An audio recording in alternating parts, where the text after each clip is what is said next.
Baon is ready. Ayan na ang ating baon ngayong holiday, guys. O, diba? Nakaluto na ang peg.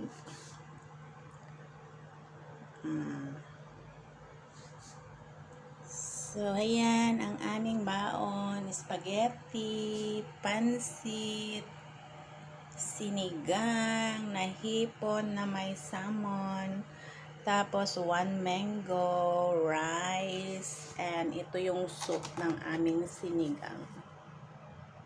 Ayan. Busog-lusog na naman ang kunyang. Sa araw na ito lang ito.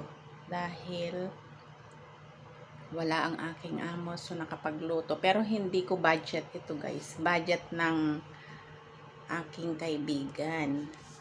Ako lang nagluto. Walang pambili. Ayan. O, diba ang sarap ng spaghetti, pansit, sinigang to the max.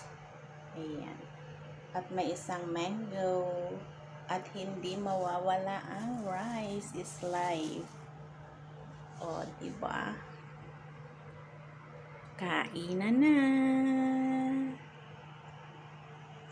Ayan. Ang pinaka-importante ay yung sabaw ng sinigang. Ayan. Thank you so much, guys. Chibugan na yan. Ayan. Minsan lang ito mangyari sa aking buhay. Thank you so much.